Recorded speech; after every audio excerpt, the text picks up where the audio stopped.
أهلين، كيفكم بنات؟ شو أخباركم يا مساء الورد؟ مع إني جاوبت هذا السؤال قبل كذا كثير، ومن فين نبدأ وكيف نبدأ، بس أحب أرجع أعيده لأني أعرف إنه دائما في بنات يبغوا يبدأوا من الصفر. المهم السنابات هذه لو أنت تبغي تبدأي دايت من الصفر، كبشريها صوريها كلها واحفظيها عندك وشدي حيلك وابدأي من بكرة. أول شيء دائما حطي في بالك إنه البدايات القوية هذه والشديدة حتنتهي قبل 24 ساعة. يعني واحدة مثلا تصحى وتقول اليوم أنا حسوي دايت وتاكل نتفتين، وفي الغداء تجي تاكل حبتين ولقمتين، وفي العصر تروح تمشي في الحوش أو تروح النادي وتشد حيلها كل شيء تسويه.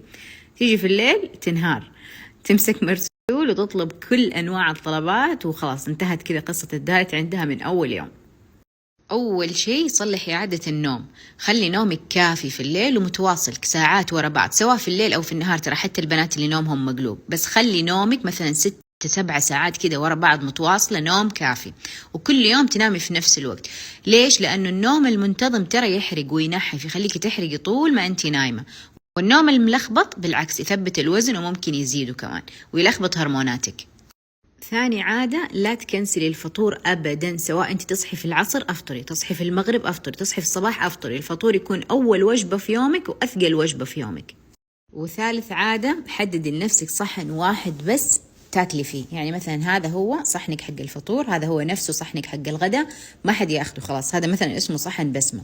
بشرط انك انت تاكلي في الصحن هذا مرة واحدة بس. يعني مثلا تغرفي فيه في الفطور من كل شيء، تحطي اي شيء تبغي تاكليه بس وخلاص. لو خلص الصحن ترجعيه. في الغداء نفس الشيء، تغرفي فيه غرفة واحدة، لو خلص خلاص ترجعيه، ما تاكلي تاني. طيب ايش في شروط تانية يا بسمة؟ الشرط المرة مهم والرئيسي انك تاكلي من اكل البيت فقط. طول هذا الاسبوع الاول حقك تاكلي من اكل البيت فقط. يعني فطورك اللي في البيت، اي شيء ترى. غداكم اللي في البيت، حتى مثلا طابخين مرقوق خذي مرقوق، طابخين اي شيء تاكلي من اكل البيت فقط. والشرط الثاني اللي كمان يعتبر مرة مهم، انك تنظمي اوقات اكلك. يعني مثلا خلاص فطور، بعدين بعدها بكم ساعة غدا، بعدين بعدها بكم ساعة سناك، بعدين بعدها بكم ساعة عشاء، وبس. وما تاكلي شيء بينهم. يعني ما يكون طول اليوم فمك مفتوح وقاعدة. ليش؟ لأنه تنظيم الأكل بيخلي الحرق عندك عالي طول الوقت. وحتى البنات ترى اللي عندهم مقاومة أنسولين، هذه الطريقة مرة حتريحكم وحتخليكم أصلا تنسوا إيش يعني مقاومة أنسولين. طيب إيش كمان يا بسمة؟ كمان خلي لنفسك واحدة مرة في اليوم تاكلي فيها سناك.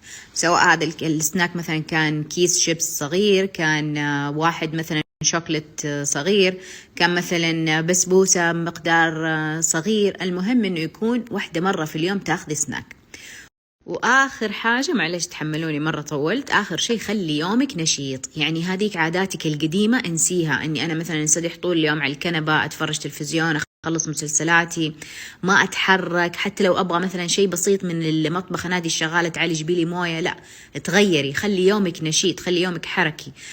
قومي تمشي في البيت، قومي ارقصي، شغلي اي شيء انت تحبيه ارقصي، اخرجي مثلا امشي برا في مول. خلي يومك نشيط، يكون في حركة، عشان برضو تساعدي الحرق انه يرتفع عندك.